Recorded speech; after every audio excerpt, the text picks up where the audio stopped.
Oi gente, boa noite, tudo bem? Aqui é a Graziella do curso Narrativas e Visualidades, tá? Na Raves, que é do curso não, desculpa, do grupo de pesquisa. Desculpa gente, já é a terceira aula que eu tô gravando, eu tô pra lá de Bagdá, porque é muito cansativo. Olha só, eu ia gravar 4 aulas hoje, porque a primeira aula foi introdutória, e eu falei a gente só se introduziu, a gente só se conheceu e tal. Daí eu ia abordar 3 obras do Hemingway, abordei. 3 obras do Faulkner, abordei. 3 do Steinbeck, abordei. E a intenção era abordar 2, que sobraria tempo, do Fitzgerald. Mas, gente, eu tenho que terminar de gravar essas aulas hoje, tá? Porque semana que vem eu viajo. E se eu fosse gravar 2 do Fitzgerald, eu ficaria muito cansada e elas ficariam com menor qualidade. E eu quero discutir muito, muito, muito, porque esse é um livro aqui que muda vidas, tá? Isso aqui é pra gente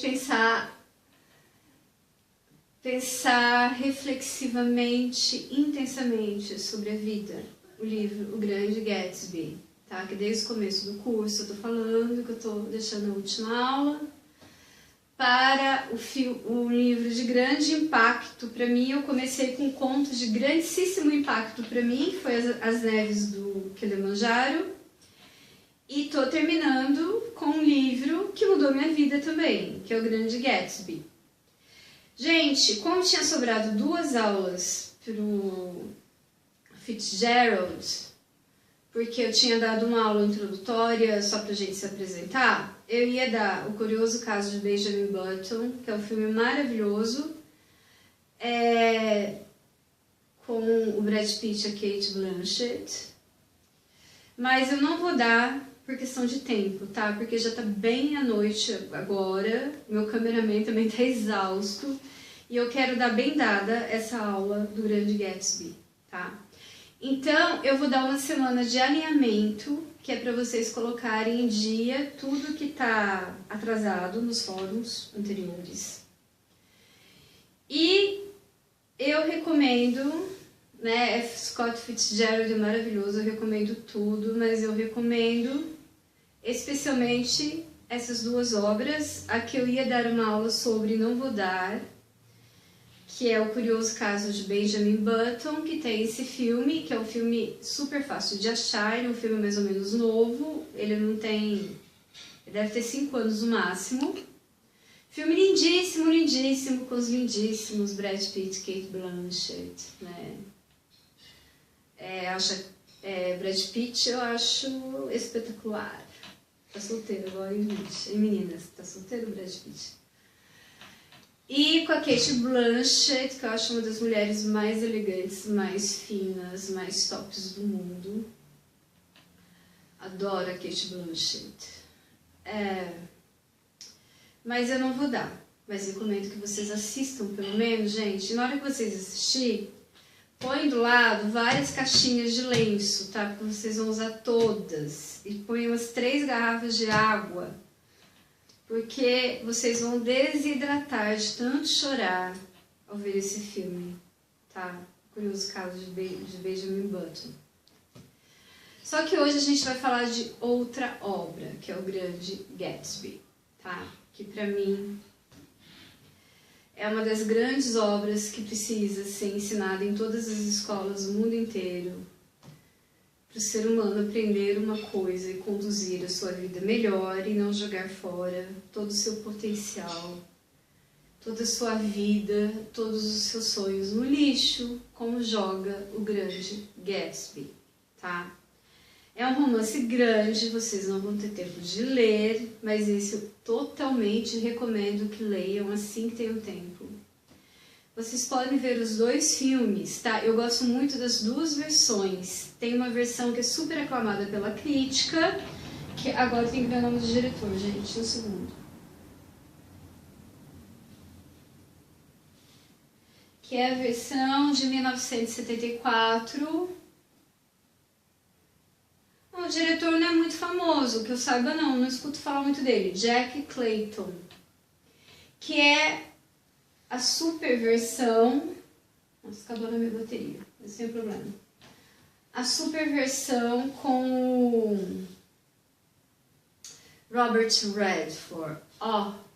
Brad Pitt de sua época. Ou melhor, gente, Robert Redford, o que é aquilo, né? E só pus homem bonito nesse curso. No próximo também vai ter, tá, gente? E a Mia Farrow, que eu nem acho tão bonita, acho ela meio louca também. Sei lá, mas adoro o Bebê de Rosemary que ela fez.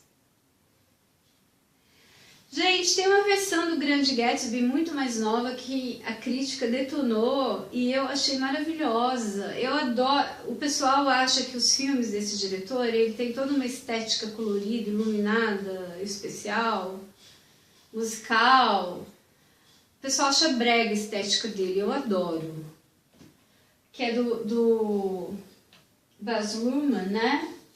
Que é o Grande Gatsby, que é de 2013.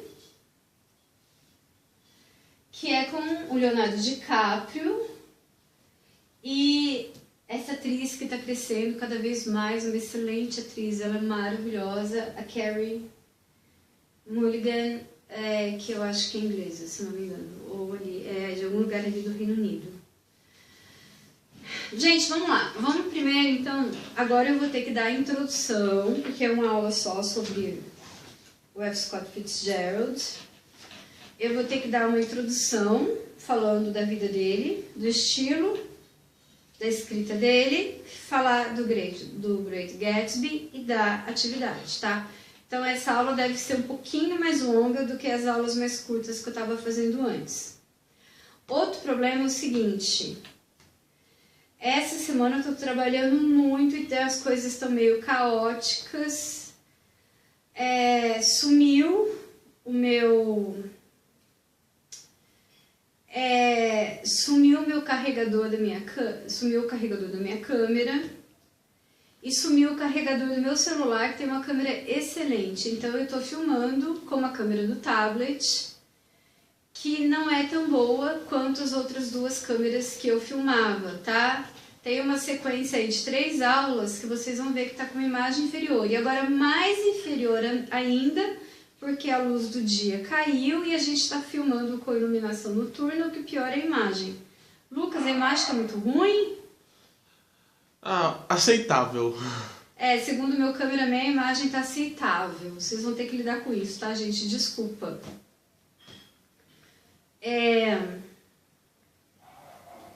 Enfim, quando voltar no semestre que vem, eu pretendo até estar com uma câmera nova, quem sabe?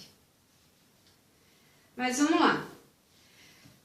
Todos esses autores, tá, que a gente abordou para entender o que é o século XX nos Estados Unidos, a primeira metade do século XX, eles nasceram em datas muito parecidas, tá? F. Scott Fitzgerald, né, ele usava esse nome artístico, F. Francis Scott estava no nome dele mesmo. Existe um nome que ele aboliu, que é o Key, tá? K-E-Y, Fitzgerald. Então, F. Scott Fitzgerald. Eu vou chamar ele de F. Scott Fitzgerald ou Fitzgerald aqui na aula. Ele nasceu em 24 de setembro de 96, muito próximo às datas de nascimento de todos os autores que a gente abordou. Hemingway, Faulkner e Steinbeck, tá? Gente, a gente fez uma coisa no mapa dos Estados Unidos assim, ó. Na verdade, enfim, uma coisa assim, do mundo inteiro. A gente foi pro sul, a gente foi pro oeste, agora a gente tá vindo lá pra costa leste, ali em cima, nordeste, tá? Nordeste é uma região muito desenvolvida dos Estados Unidos. Né? O Hemingway escreveu no mundo inteiro, escreveu no Caribe, escreveu nos Estados Unidos, suas histórias se passam em todos esses lugares. Faulkner é um sulista convicto, escreveu quase tudo tendo como cenário o condado onde nasceu. O Steinbeck escreveu sobre o Oeste, principalmente a região da Califórnia, nos Estados Unidos. E o F. Scott Fitzgerald representa a costa Nordeste, tá? Estamos falando aí de Boston, Nova York, Washington, a região mais rica dos Estados Unidos, mais industrializada, onde a política, né, tá toda não toda, né, mas o grande elemento político está concentrado ali por causa de Washington. Então vamos lá. Então ele representa a costa oeste, porém norte, então nordeste, tá? Ele nasceu numa família que já tinha escritores, tá? Ele tem aqui não fala se era avô, o que era, bisavô, tá? Francis Scott Key. Ele era o escritor do Star Spangled Banner, que era um jornal, tá? O Fitzgerald, ele foi criado em St. Paul, em Minnesota. Era uma criança muito inteligente que ia mal na escola. Vocês já viram isso? É muito engraçado. Eu tenho um aluno inteligentíssimo. Ele conhece a história inteira dos Romanoves, ele conhece tudo sobre guerras, ele é apaixonado por história, ele escreve, ele é muito bom em português, ele escreve histórias maravilhosas. E eu adoro ele porque ele tem 10 anos só, mas ele tem exatamente as coisas que eu gosto, sabe? Gostar de história, gostar de contar história. Então, e gostar de aprender língua, ele é meu aluno na minha escola de inglês e eu adoro ele. E ele é considerado uma criança complicada lá na escola, porque ele vai mal num monte de coisa. E vai bem nessas coisas que eu gosto. Mas aí, como ele sabe que eu adoro as coisas que ele gosta, a gente se dá super bem. Mas ele não vai ver essa aula não, que ele vai ficar bravo comigo porque eu falei dele. Ele não gosta que eu fale dele. Você conhece o Lucas? O John Gabriel. Aquele doidinho das crianças lá. Da turma de crianças. É uma figura. Amo o John Gabriel. Bem, então ele era um tipo John Gabriel muito inteligente, mas que não é muito bem na escola, tá? Tem 3 dentro. Olha só, em vez de eu estar comparando o John Gabriel ao Fitzgerald, eu estou comparando o Fitzgerald ao John Gabriel. Tá? Ele, mesmo assim, daí ele foi enviado para um internato em Nova Jersey. Tá? Daí já estamos mais para a costa, saímos ali do centro, São Paulo, né? Fomos mais para a costa. Ele foi também um estudante medíocre nesse internato, entretanto, por causa da inteligência dele e de coisas que ele armou e tal, ele conseguiu entrar na Universidade de Princeton, que ele começou em 1913. Entretanto, Fitzgerald, como todos os autores que a gente abordou aqui, acho que o mais light era o Steinbeck. Como todos os grandes artistas, era uma pessoa extremamente complicada, gente. Então, por causa de vários problemas que ele aprontou em Princeton e também por causa de uma personalidade depressiva, apática, tá? Ele não se graduou e ele preferiu. Ele também tinha essa coisa de alpha man, né? Essa coisa do macho alfa, do Hemingway e do Faulkner, e ele se alistou também para lutar na guerra, né? Na Guerra Mundial, na Primeira Guerra Mundial, perto do fim, tá? Ele lutou na guerra, tá? Ele foi o segundo tenente. E, olha que engraçado, ele ficou num Destacamento. Destacamento, obrigada. Eu tava pegando a palavra he was stationed at camp. Obrigada, Lucas. Você pode ser tradutor também. Num destacamento, tá? No Alabama. Ali perto do Faulkner. Mas eles não têm... que eu saiba, eles não têm briga não, tá, gente? Era só... As brigas eram só Faulkner e Hamway. Numa cidade que chamava Montgomery. Lá ele se apaixonou por uma menina muito louca. Ela era muito louca, gente. Que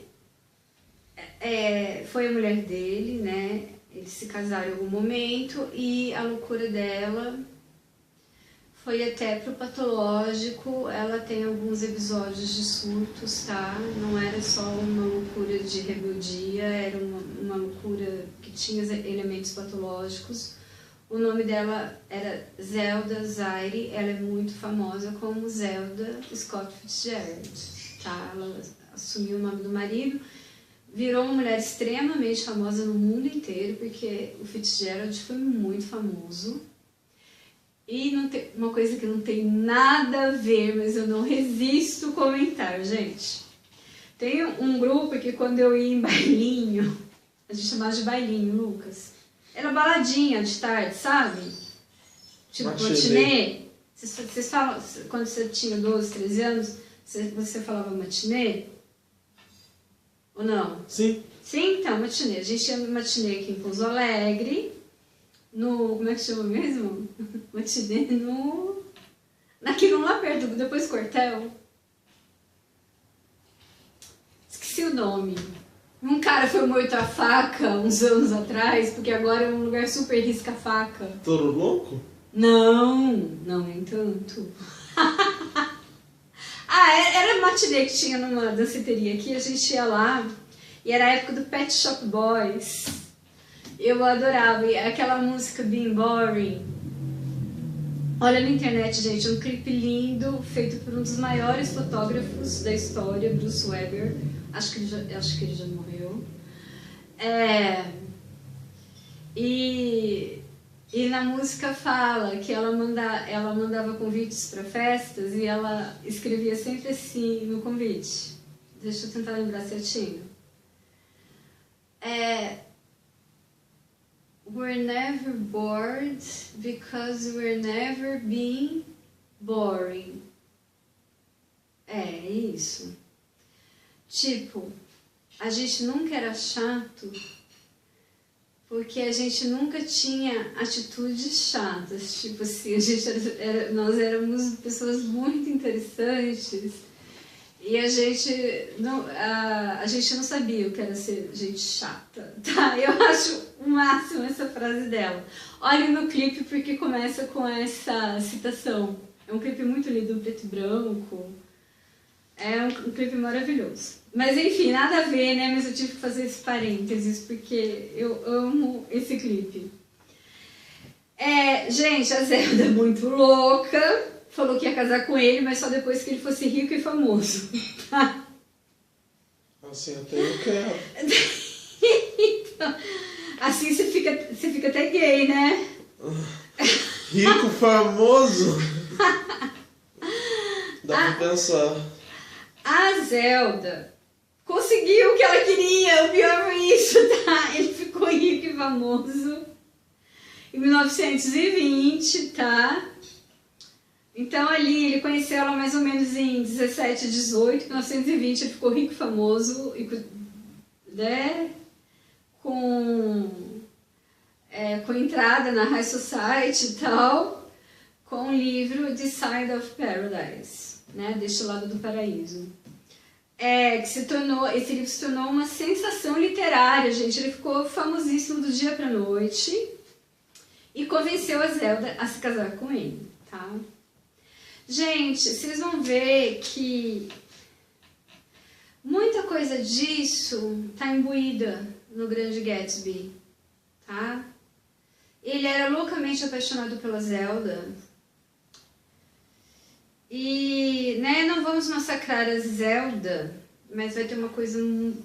Tem uma personagem no Grande Gatsby que É ela. Vai ser a ruína do Gatsby. Eu acho que tem... os críticos literários, todo mundo. Acho que tem muitos traços da Zelda, tá?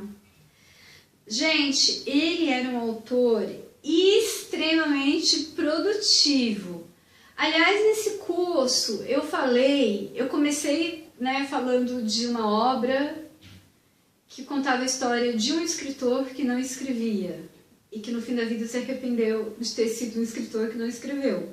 Então, portanto, ele não foi escritor, né, que é o Conto As Neves do Kilimanjaro, o meu conto favorito na vida. Os 3 autores que eu escolhi para falar nesse curso, todos eles foram autores extremamente produtivos, sabe? Ele tinha aquela coisa de eu sento e eu escrevo e eu tenho ali uma agenda a ser cumprida, eu levo meu trabalho muito a sério, tá? Eu não sou um artista aí que espera... Porque artista, gente, principalmente um escritor, ele leva meses e meses, né, para parir uma obra. Então, se você não tiver essa dedicação, você não vai conseguir, né? Um pintor até consegue, talvez um músico, não sei, mas um escritor não consegue. Então, eles tinham essa questão, não, vou sentar e escrever e eu tenho um cronograma e os livros vão ter que sair. São todos escritores que levaram a profissão muito a sério, tá? Eu gosto muito hoje do Stephen King, eu não sei se eu já contei isso aqui, mas a técnica de escrita do Stephen King é no mínimo 3 páginas por dia e seja qualquer dia do ano. Pode ser um 5 de fevereiro, que não significa nada, não sei se significa para ele alguma coisa, pensando para mim, não significa nada.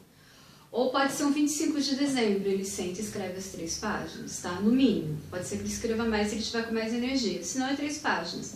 Por isso, o Stephen King hoje está, eu acho que ele era, acho que exatamente 10 anos mais novo que meu pai. O Stephen King, então, hoje, ele deve estar com 68 anos, ele tem uma obra, sim, junta tudo, dá. E tem coisas não tão boas na obra dele, e tem coisas maravilhosas, né? Ele realmente, ele leva a questão da produção muito a sério.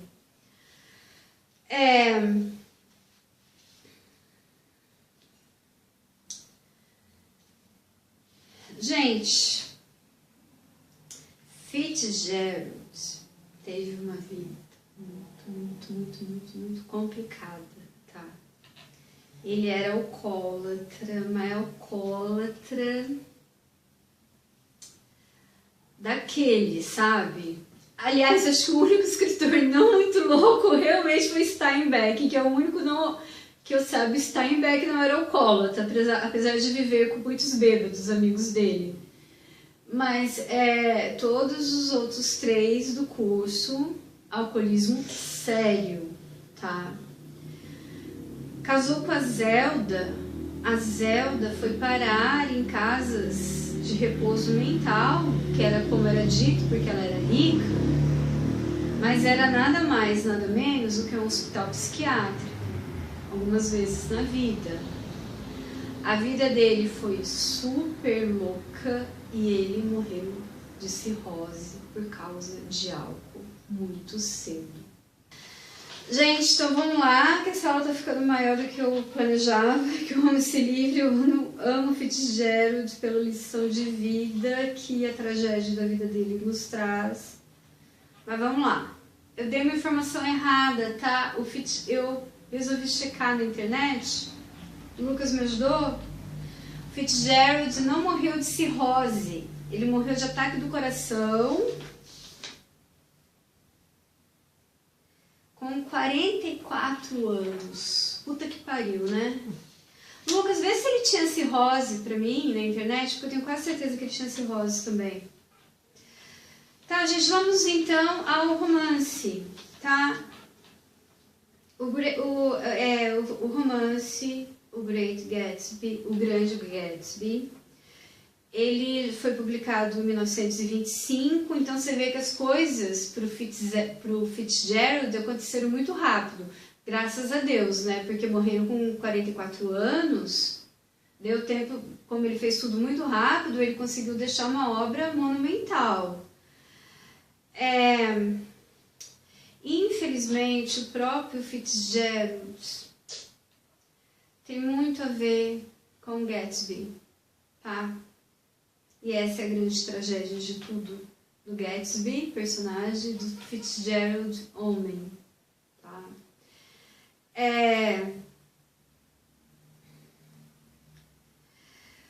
Gente, o livro tem dois personagens parecidos com o Fitzgerald. Um é o Jay Gatsby, que no filme de 74 foi o maravilhoso Robert De Niro.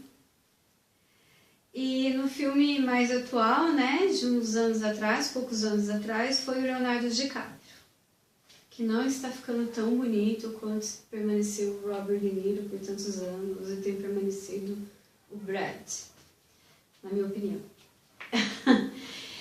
E ele também tem muita similaridade, é um personagem muito interessante que eu acho que tem uma perspectiva da vida muito mais inteligente, que é um jornalista, o Nick Carraway, tá? Que é a pessoa que vai relatar a vida do Grande Gatsby, tá? Tem até uma cena muito linda, porque eu vi faz algumas semanas, eu revi, não sei quantas vezes que eu já vi, o filme com Leonardo DiCaprio, que anda passando bastante na TV a cabo, e a última cena com o Nick Carraway é maravilhosa, tá? Ele é um homem bem educado de Minnesota, assim como Fitzgerald, tá? Ele conseguiu estudar numa escola da Ivy League, gente. Ivy League é o grupo de universidades mais renomadas dos Estados Unidos, que estão mais alta no ranqueamento, tá, das universidades, que eu tenho certeza que tá Harvard, Princeton, Yale, o MIT. A quinta eu não lembro qual é. Oxford. Oxford é na Inglaterra, né? Agora, Oxford é a cidade onde está Harvard, nos Estados Unidos. Por isso que o pessoal confunde, tá? Na cidade de Oxford está construída a Universidade de Harvard, nos Estados Unidos. Na cidade de Oxford, na Inglaterra, está construída a Universidade de Oxford, inglesa. Tá?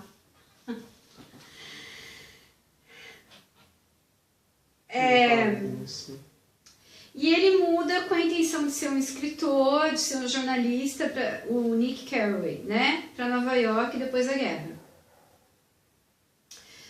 Daí ele conhece e fica amigo do Jay Gatsby, que no começo do livro é um homem muito sensível, um pouco meio... Podemos dizer que o Jay Gatsby é um homem muito sensível, meio frágil, meio bobo, assim, sabe?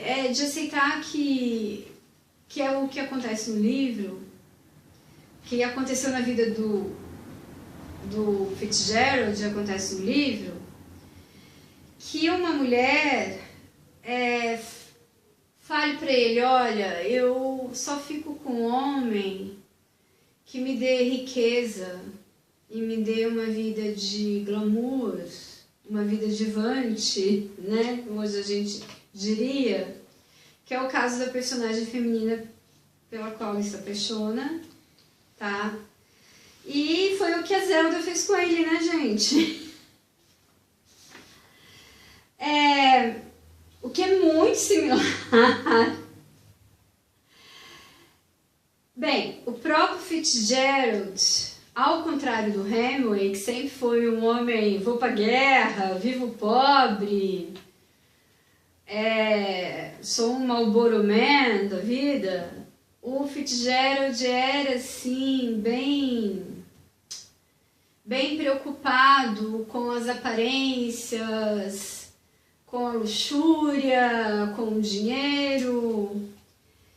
E ele conhece essa mulher pela qual ele se apaixona enquanto ele está estacionado num que militar, Lucas?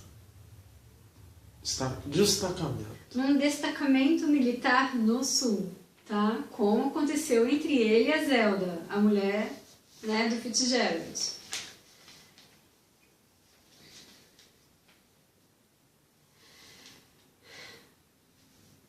Gente, é importante falar que o Fitzgerald, quando ele escreve O Grande Gatsby, ele já era muito famoso. Ele já era uma celebridade muito respeitada nos Estados Unidos, no mundo literário. E ele despencou assim para uma vida muito selvagem, de festas malucas, de decadência. Não tô querendo assim, aqui ser conservadora, gente. Eu não gosto, eu acho que eu não sou conservadora. Mas assim, se você cai nessa vida de completa decadência e festa e dinheiro e dinheirama, tananana, isso é muito improdutivo artisticamente, tá? Vou dar um exemplo, Lucas, não ria, tá? Por exemplo, quando eles eram ainda muito pobres, eles tiveram uma carreira muito criativa. E daí houve uma grande tragédia que o guitarrista morreu de overdose, o Red Hot Chili Peppers. E eles estavam num momento de completa decadência. Né, de um número de mulheres assim, absurda, todas as drogas do mundo, álcool, a decadência total. E todos eles tiveram que se limpar, trocar alguns membros da banda, né? Porque a banda, ela é realmente segurada por 2 membros, né?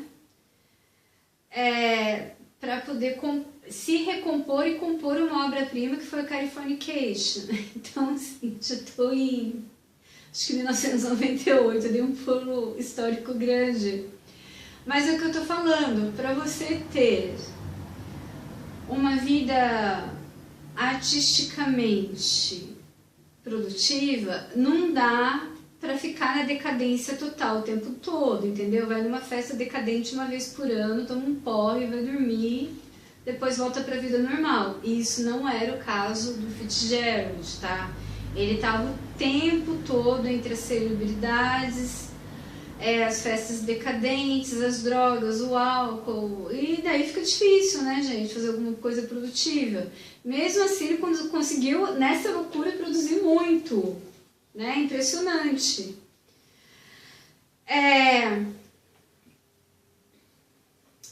Bem, o Gatsby vem de uma classe social não rica, tá, como Fitzgerald, mas ele consegue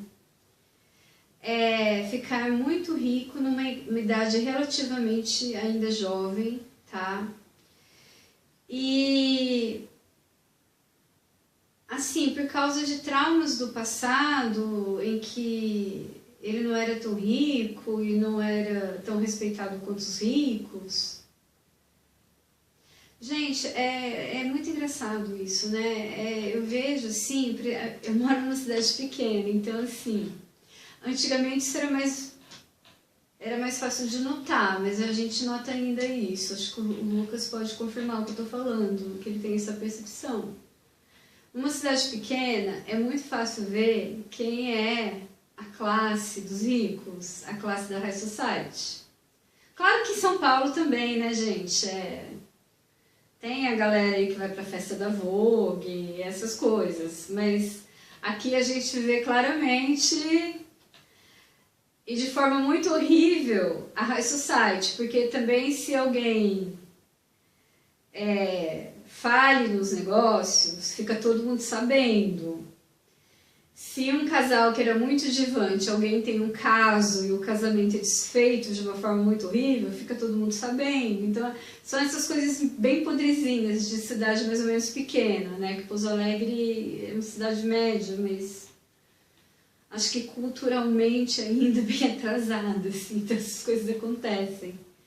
E o rico, ele é muito considerado pela High Society enquanto ele é rico, tá, gente? Cai na pobreza para você ver se alguém te estende a mão.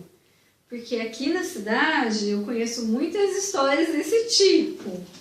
Não sei se o Lucas tá lendo assim, ó. E o Lucas tem 17 anos, eu tenho 41. Então até ele percebe isso. Você percebe isso na sua escola? Ele percebe isso até na escola dele, tá? A pessoa sai da escola. Então, gente, isso pra mim é o grande primeiro erro do Gatsby e do próprio Fitzgerald, tá? Porque eles começam pelos traumas de não terem sido ricos e tão respeitados quando eles eram mais novos. Eles começam a ter uma obsessão por adquirir mais riquezas e mais possessões mesmo. Eles querem muitas casas, eles querem muitas... Sei lá, uma celebridade eu entendo, por exemplo, pegar uma pessoa que é uma grande celebridade,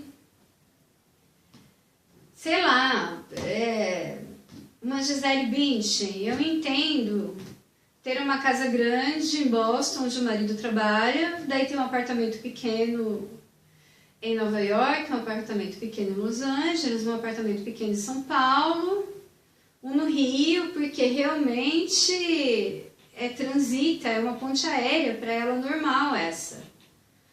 Agora, na hora que você vai ver, é mansão em todos os lugares. E é mansões em outros lugares ainda que quase não vai. Então é difícil de entender isso, né? Eu achei engraçado uma história, o Keith Richards do Rolling Stones tem uma mansão na Jamaica. E um dia ele pensou, putz, cara, faz mais de uma década que eu não vou lá. Daí ele pegou, abriu a mansão, deu para os empregados morarem na mansão, porque estava muito sem uso. Daí tem um monte de gente pobre morando na mansão na Jamaica do Keith Richards. A biografia dele é muito legal, tá, gente? Se alguém quiser se divertir, biografia do Keith Richards. Então, ao adquirir tanta riqueza e tantas casas e tantos carros e outros tipos de coisas que você pode possuir, ele achou que ele poderia possuir o amor da Daisy. A Daisy deu a entender que sim. Quando Gatsby era muito rico, ok? Gente, durante o percurso histórico que percorre a história do Grande Gatsby, percorre-se também a história do Fitzgerald com a Zelda, tá? Eles começaram com esse lance de virar celebridade, virar rico, tananã, nos anos 20, tá? Nos loucos anos 20, que até o Fitzgerald cria uma expressão para isso, que é The Jazz Age, a era do jazz, né? Porque o jazz estava ali no topo. E depois disso, o que vem? O blues. Vem o que, Lucas? O blues. Que é a tristeza. Ah, sim, tá, tudo bem, o blues, a tristeza, mas historicamente, o que vem na história dos Estados Unidos? Crise de 29. Crash de 29, depressão, Dust Bowl, período entre guerras, havia grandes traumas da Primeira Guerra Mundial e havia medos que iriam se concretizar numa Segunda Guerra Mundial. Então entramos num período histórico muito deprimente, tá? E o Fitzgerald já tinha toda uma inclinação ao alcoolismo e à depressão, e a Zelda problemas mentais. Nesse período, a Zelda tá... Gente, eu estou misturando a história do Fitzgerald com a do Gatsby, porque são muito parecidas. Se alguém ficar com dúvida, me pergunta Como eu estou misturando, me pergunta no fórum, tá? Nesse período, a Zelda, tá? Não a Daisy, a personagem do Grande Gatsby, a Zelda teve um colapso mental e foi parar numa clínica psiquiátrica, tá? Enquanto isso, o Fitzgerald estava numa das piores fases de alcoolismo dele e com uma crise criativa onde ele não conseguia escrever. Então a coisa estava pesada ali. Ele conseguiu publicar um grande livro em 1934, Suave à Noite, Tender is the Night, virou também um grande clássico em Hollywood. E publicou muitos contos, né, que eu falo que realmente esse jornal era o grande... era o que lançava grandes escritores, né, que é o Saturday Evening Post. No final, em 1937, a situação financeira estava difícil. Ele foi para Hollywood escrever roteiros. Escreveu o último roteiro dele, The Love of the Last Tycoon. Existe um filme muito famoso. Não, muito famoso não. Era para ser muito famoso, não foi muito famoso, mas eu gosto muito do filme. Que se chama O Último Magnata, tá? Tem no YouTube, porque eu assisti no YouTube recentemente. Que conta um pouco, uma história meio parecida com essa decadência, essa falsidade toda de Hollywood. E ele morreu de ataque do coração aos 44, escrevendo na cama. Eu lembro sempre meu pai me contava essa história, que ele morreu escrevendo na cama. Porque meu pai era muito fã desses autores que escrevem até o último minuto, sabe? Que vai e escreve. A primeira coisa que tem que se fazer do dia é a sua produção artística. Lucas, você conseguiu ver pra mim se ele teve cirrose? A bateria acabou. A bateria de qual câmera? Meu celular. Seu celular. Tá me gravando ainda? Tá. Gente, vou precisar de um cortezinho aqui, já voltamos. Gente, enquanto a gente fez essa paradinha aqui, eu e o Lucas ficamos, tá? Não se sabe exatamente muito sobre os problemas de saúde do Fitzgerald. Ele falava que ele tinha tuberculose, mas possivelmente ele tentava esconder problemas causados pelo álcool, segundo a enciclopédia. Então, provavelmente cirrose, né, gente? E eu lembro, meu pai era um grande amante de literatura norte-americana, né? Que em casa até é uma piada, porque eu e minha irmã estudamos literatura, letras, né? E eu fui para o inglês e ela foi para o português. E meu pai era um grande amante de literatura norte-americana, né? Ela ficava puta, ela falava: pô, meu, você não leu isso do Machado, você tá louco? Mas todos os meus eles tinham lido. Se ela vê essa aula, Gabi, não fica triste. Então, o meu pai falava que ele morreu velho, com cirrose, escrevendo na cama do hospital.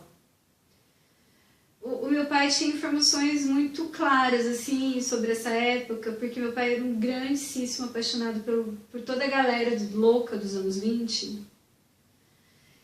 E a gente checou na internet, acho que baixa as histórias, então realmente deve ter sido a cirrose que causou esse ataque cardíaco, né? Porque essas doenças no final causam algum problema cardíaco ou pulmonar antes da pessoa morrer e tal.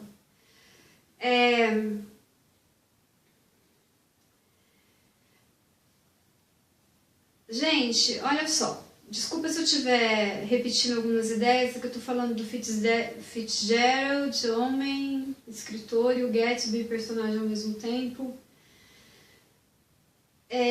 Mas então, o Grande Gatsby, o romance, é considerado um dos maiores documentos sobre o que foi a vida nos anos 20 nos Estados Unidos, e chegando até próximo à depressão, à era da depressão, tá? Foi um período em que a economia americana prosperou loucamente, tá? A níveis assim nunca antes vistos, tá? Isso tudo é muito embalado pela lei que bania o álcool, tá? Então a economia prosperou muito graças ao comércio ilegal de álcool, né? Que até assim, estudando para dar essa aula, eu vi eles criaram outras subculturas de comércios ilegais. Por exemplo, tinha, né, os bootleggers que faziam o comércio da bebida, mas tinham aqueles que não comercializavam bebida, mas tinham depósitos ilegais para acomodar essa bebida que depois seria comercializada por outras pessoas. Então a economia ficou muito aquecida por causa da proibição do álcool nesse período, né? Al Capone. E todos, imagina, todos os gangsters da época, né? Aqueceu o mercado de festas, tá? Porque havia festas que eram dadas como se fosse uma festa sem álcool. E na verdade era uma festa para a galera beber mesmo, comprar bebida e levar para casa. Tem uma festa muito interessante no filme que eu acho lindo, maravilhoso, que mostra isso, que é Com Água para Elefantes.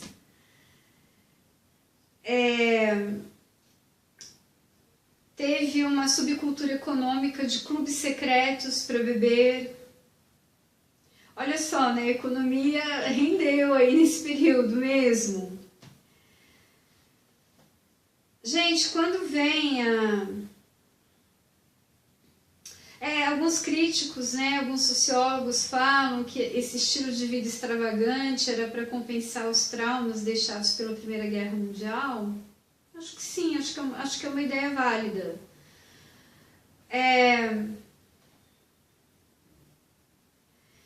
Então, ao contrário da década anterior, essa foi uma década, né, que as palavras dinheiro, opulência, exuberância estavam na ordem do dia.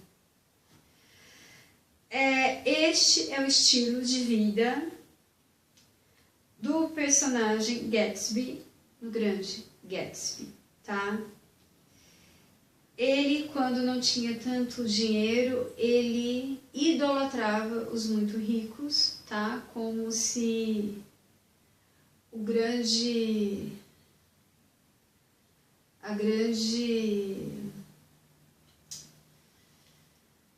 valor da pessoa estivesse apenas no fato dela ser rica, tá? Olha, gente, quanta coisa eu vou falar do Gatsby, que levou ele para onde levou, tá?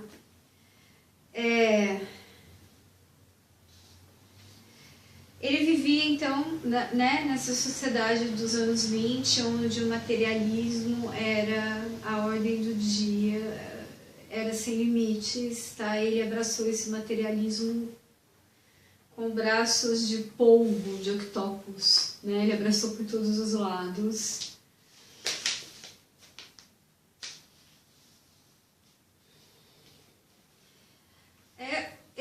Eu não acho uma palavra muito... Um crítico fala que eu não acho uma palavra conservadora ou muito forte para ser dita, né? Ele abraçou ali o vazio moral da sua geração. E a hipocrisia, né? Porque se alguém despencava, despencou ali, tá? A galera rica dos Hamptons, se alguém despencou dos Hamptons, despencou mesmo, ninguém vai lá resgatar não, gente. Acabou?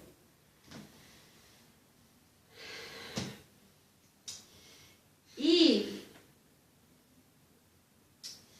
ele tem alguns personagens ali que vivem tudo isso e que são extremamente desprezíveis. Então você vê aí que havia na mente do autor Fitzgerald uma grande confusão entre o que ele realmente achava e não diria nem isso, entre o que ele pensava e o que ele queria, tá? No pensamento dele, ele desprezava essas pessoas. Na vida particular dele, ele queria ser parte do grupo dessas pessoas. Então, olha que complicado, gente. Então, vamos falar um pouquinho mais, né, da obra mesmo, tá? Primeiro grande, agora eu posso falar disso. Primeiro grande elemento da história, tá? o declínio do sonho americano, tá? Gente, a América era a terra das oportunidades desde seu nascimento, tá? Descobriram um novo continente, ali tinha terra, os pobres da Europa e de outros lugares começaram a migrar para lá, eles ganhavam as suas concessões de terra. Com o tempo, cada vez mais essas concessões de terras ficavam injustas e ia se formando uma sociedade com todas as podridões de uma sociedade naquele lugar. Mas para quem estava passando fome na Europa, que foi o período em que a América foi descoberta, fazia sentido sim chamar o sonho americano, porque eles partiam da Europa com a ideia do sonho americano. Pô, lá eu vou ter terra, lá eu vou ter espaço para cultivar, lá eu não vou passar fome.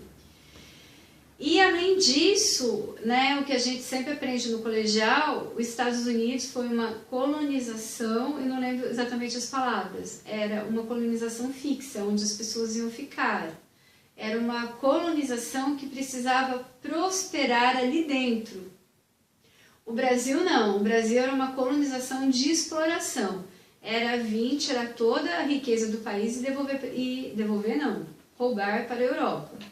Os Estados Unidos não, eles já emigravam com a cabeça de que a riqueza tinha que ficar ali para eles, porque eles não iam voltar para a Europa, tá? Então essa é a ideia principal do sonho americano, que vai ser, enfim, em cada época ela vai ser modificada um pouco. A gente pode pensar em Hollywood, né? Hollywood transforma toda a ideia do sonho americano. Aliás, Hollywood foi feita para vender a ideia do sonho americano, né? Então, o livro lida muito com o sonho americano, que é essa terra de oportunidades de ser rico, de oportunidades de ser famoso na sua sociedade. E isso é uma coisa, ok, alguém querer ter seu negócio, prosperar, construir uma vida, é uma coisa completamente compreensível, todos precisamos disso. Agora, existe esse sonho americano muito podre, que é quero ser rico, quero ser famoso, quero ser parte da sociedade, tá? O que acontece com uma pessoa que não consegue esse sonho americano e não se conforma? Acontecem tragédias, tá?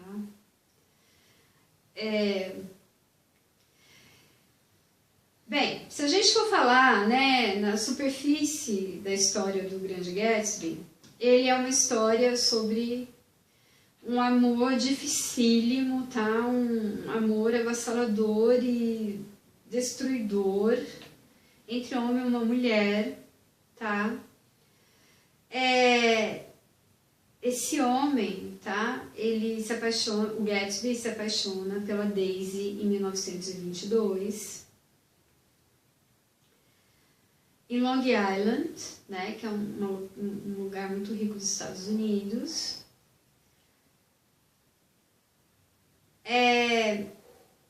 Que tem uma prosperidade enorme, material,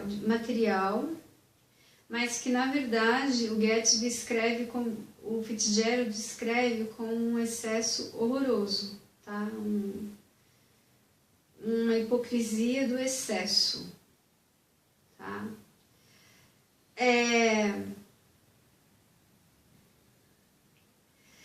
Daí aparece toda uma era, né,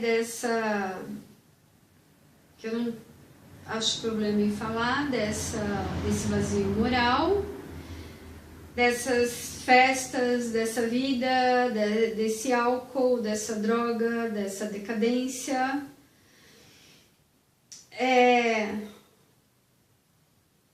Tudo magistralmente tendo como trilha sonora jazz, que é muito lindo.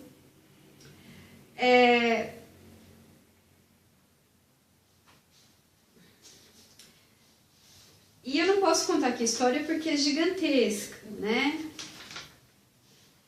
Mas quando Gatsby volta, existe um problema, gente.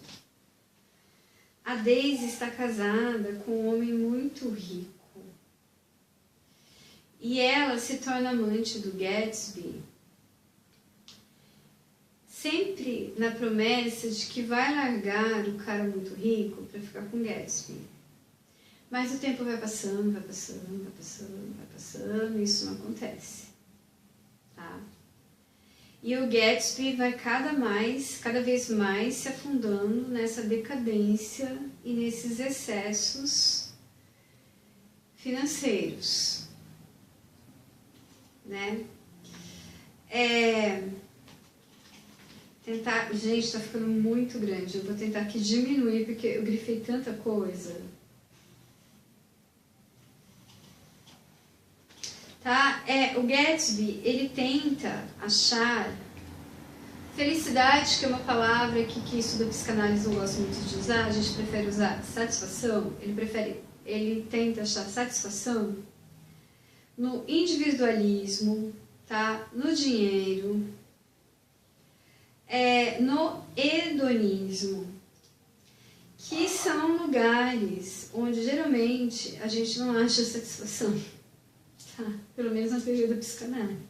Não sei aí se alguém acha muita satisfação do dinheiro no egoísmo, nas festas decadentes. Eu não acho, pelo menos. Tá?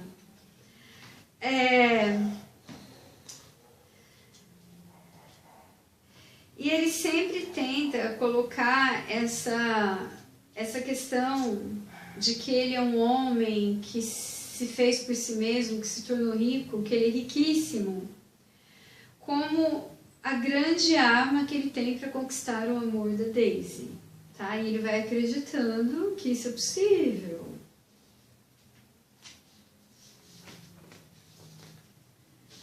Às vezes, gente, não o amor, mas a pessoa você consegue, né? Eu conheço uma pessoa que ficou muito rica. E assim que ele ficou rico, ele teve um caso. Daí deu um rolo na família, né? Enfim. Daí um amigo meu falou para essa ex-mulher dele, falou assim, olha, você fique tranquila, porque a fulana não está com ele pelos belos olhos azuis dele de Alain Delon. Não estava mesmo. Aliás, nem está mais. Tá? E, gente, vocês vão ver o filme, então não preciso contar, tá? Mas o sonho de ter a Daisy não se concretiza, porque as coisas dão errado para Jay Gatsby. E a Daisy não era uma mulher que ficaria com um homem para quem as coisas deram errado. Ela não era parceira, entendeu? Ela era uma mulher filha de um homem rico. Ela precisava ser... O marido dela precisava ser como um pai rico e que... Um pai rico e... Lucas, meu português sumiu. Spoiler. Que agrada demais. Que mima ela. Isso, um pai rico e que mima a filha, tá? Então ela é uma criancinha mimada, chata, insuportável, que deu falsas esperanças pro Gatsby, e na hora que o Gatsby tá na pior, ela some, tá? E o Gatsby, um dos homens mais ricos ali da região, tem uma questão regional muito interessante no livro, mas não vai dar tempo de eu falar dela. Acontece uma tragédia que vocês vão ver no filme, ele morre muito novo, tá? E sabe quantas pessoas tinham no velório dele, gente? Lucas mostrou 6. Ou pior, Lucas? Um pouco pior? 4, não, um pouco pior. 1. Isso, tinha uma pessoa no velório dele.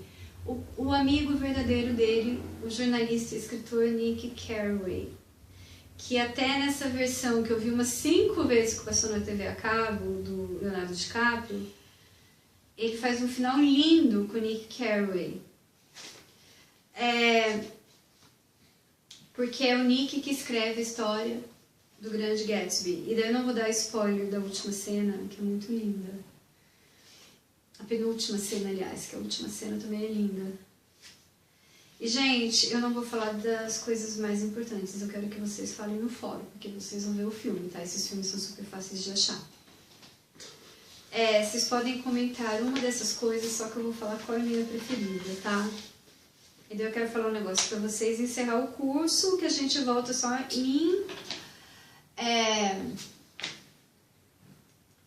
em agosto, com a última parte do curso, o último semestre, tá? Que vai de 1950 a 2016, a 2017.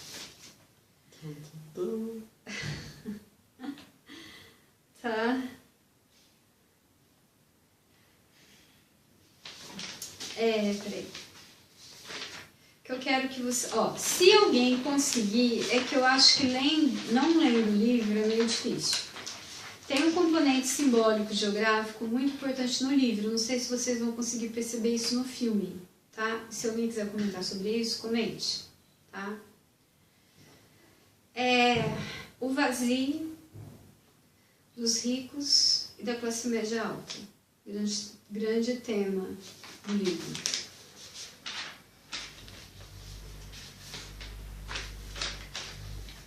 O clima, olha, ele transformou o clima num grande elemento do livro, tá? Que vocês podem ver no filme.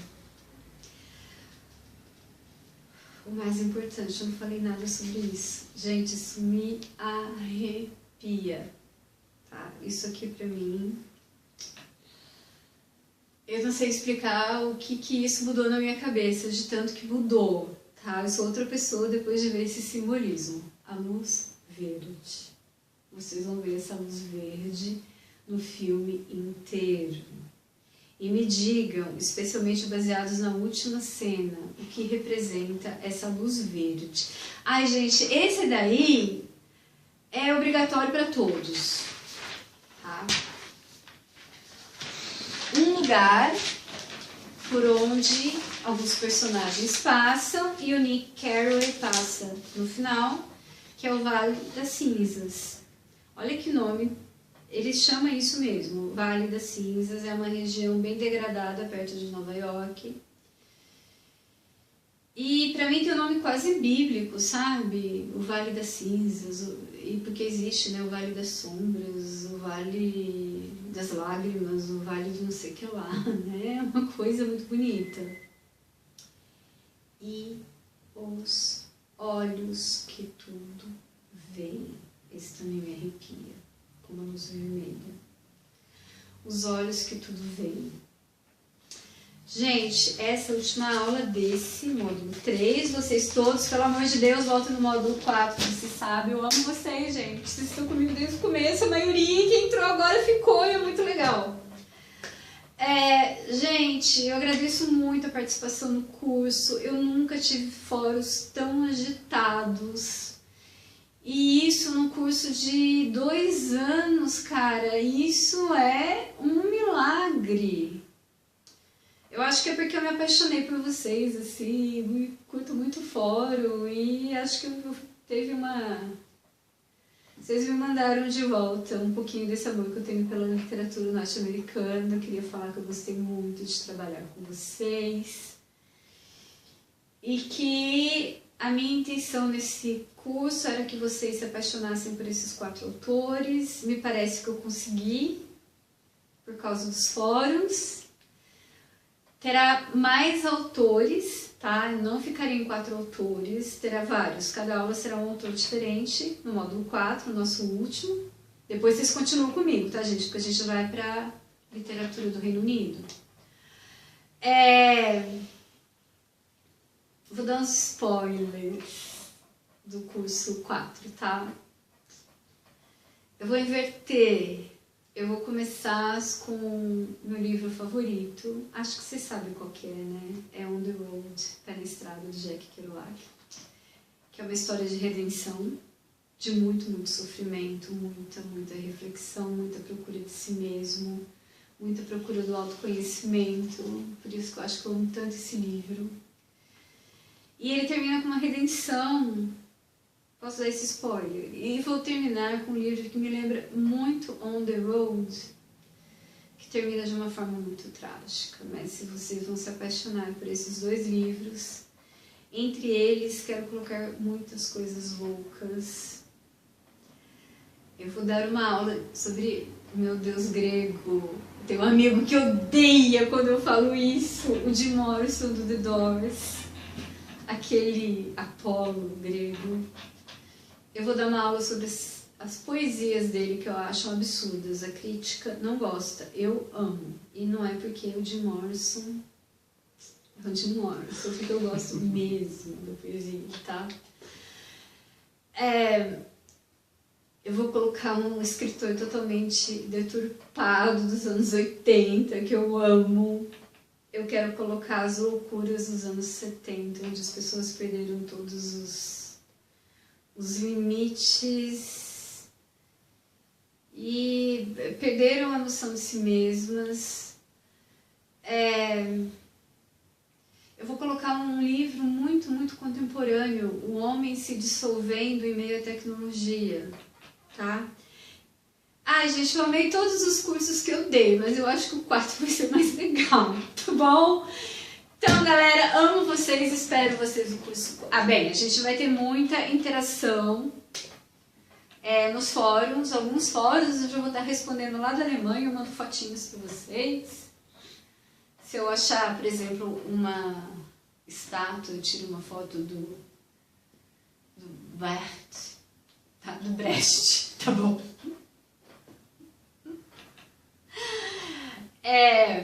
Então é isso por enquanto.